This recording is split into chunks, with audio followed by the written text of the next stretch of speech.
Aaron Rodgers fully participates in practice despite ankle injury. On Thursday, Aaron Rodgers surprised some observers by fully participating in the New York Jets practice, despite being listed with a lingering ankle injury. This comes after an initial injury report suggested he would not have practiced if the team had held a session the day before. Rodgers, who is approaching his 41st birthday, has dealt with several injuries this season, including a low ankle sprain sustained in London against the Vikings.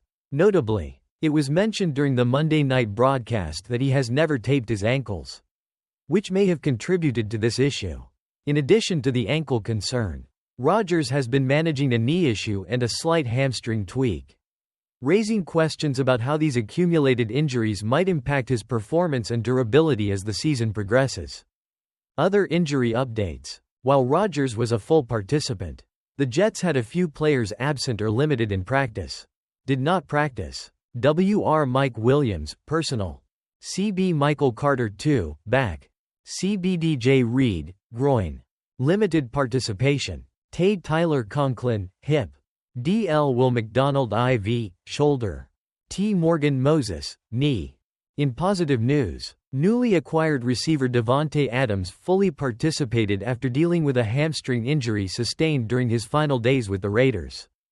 As the Jets prepare for their upcoming game, all eyes will be on Rodgers and his ability to stay healthy and effective as the season continues.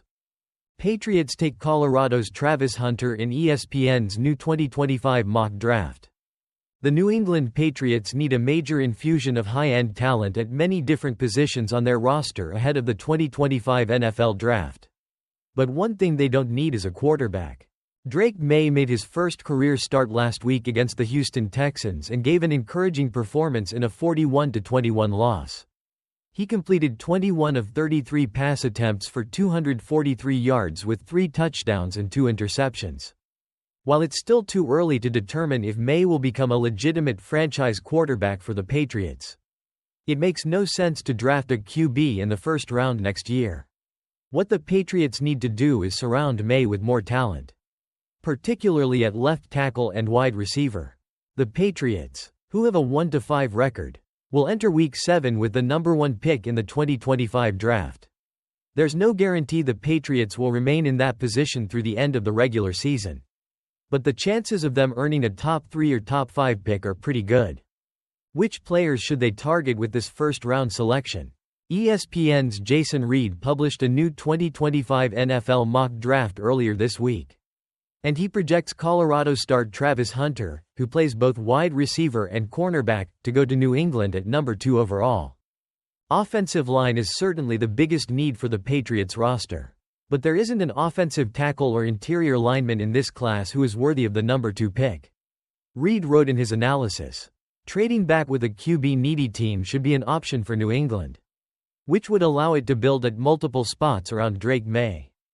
But the Patriots lack true top-tier stars, and Hunter is the number 1 overall player on my board. He has the ability to play either receiver or cornerback at the next level, and I keep going back and forth on which makes the most sense. I'm leaning cornerback. He has great length, speed and hands, traits that show up on both sides of the ball. The Patriots have a potential number 1 cornerback in Christian Gonzalez. Wide receiver is where they really lack an elite-level player. Demario Pop Douglas is a dynamic player, but the second-year wideout is not a true number 1 at the position. Rookie wide receiver Jalen Polk has the potential to be a useful player, but probably won't be a huge difference maker. Hunter is different. He has tallied 49 receptions for 587 yards and 6 touchdowns through 6 games. He's a good route runner and has tremendous speed. His ability to rack up yards after the catch is quite impressive. He also can make some insane contested catches, which was evident in Colorado's Week 1 win over North Dakota State. Hunter's ability to play on both sides of the ball is rare. And not only is he capable of playing cornerback, he does it at a high level. He's turned into a very good cornerback who can shut down wideouts in man coverage or zone. He has tallied 12 tackles, 2 pass breakups and 2 interceptions this season. Hunter also hasn't allowed any passing touchdowns in coverage. A strong case could be made that left tackle is a more pressing need for the Patriots than wide receiver. They could always trade for a star wideout or sign one in free agency. Either way, Hunter is a very exciting player with unique talent. Any team with a top 5 pick in next year's draft should consider taking him. 49ers practice report. Jauan Jennings' status in jeopardy for Chiefs game. The San Francisco 49ers are facing potential challenges as they prepare for their Week 7 matchup against the Kansas City Chiefs. Wide receiver Jauan Jennings did not participate in practice for the second consecutive day due to a hip injury. Head coach Kyle Shanahan indicated that Jennings' status for Sunday's game is in jeopardy. Jennings is the team's top receiver, boasting 25 receptions for 3 touchdowns and leading with 404 receiving yards this season. The absence of Jennings could significantly impact the 49ers' offensive strategy. In addition to Jennings, the 49ers might need to rely on their third kicker this season. Matthew Wright also missed practice again due to a separated shoulder sustained in last week's victory over the Seahawks. Although reports suggest his MRI results were negative and he might be ready to play. The team has signed kicker Anders Carlson to the practice squad as a precaution. Carlson previously had a solid season with the Green Bay Packers. Here's a summary of the 49ers practice report. Did not practice. K. Jake Moody, ankle. K. Matthew Wright, shoulder. D. T. Kevin Givens, groin. W. R. Jauan Jennings, hip. Limited participation. D. T. Maliak Collins, both knees. D. T. Jordan Elliott, knee. C. B. Darrell Luter, pelvis. R. B. Jordan Mason, shoulder. S. Malik Mustafa, ankle. W. R. Debo Samuel, wrist. Full participation. L. B. Demetrius Flanagan Fowles, calf. W. R. Ricky Pearsall, chest. C. B. Charvarius Ward, knee. Chiefs practice report. Did not practice. DeMichael Donna, pectoral. Limited participation. W. R. Juju Smith-Schuster, hamstring. Full participation. R. B. Clyde Edwards-Helaire, illness. W. R. Mecole Hardman, knee. D. T. Derek Nnadi, triceps. As both teams finalize their preparations, the 49ers will be closely monitoring the status of their key players ahead of the crucial game against the Chiefs. Steelers silent on Deshaun Elliott's controversial post about Mike Tomlin. The Pittsburgh Steelers have chosen not to comment on safety Deshaun Elliott's recent social media post that has stirred controversy. Elliott shared a modified image of head coach Mike Tomlin on Instagram, captioning it, Osama bin Tomlin, which many have interpreted as a clumsy reference related to 9/11.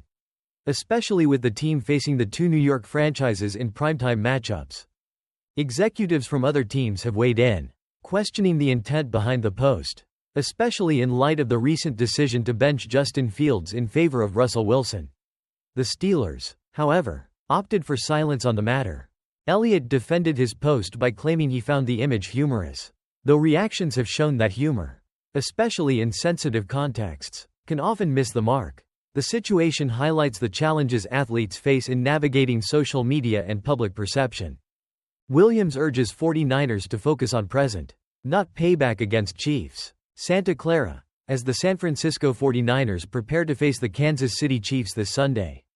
Left tackle Trent Williams emphasizes the importance of focusing on the present rather than seeking payback for past losses.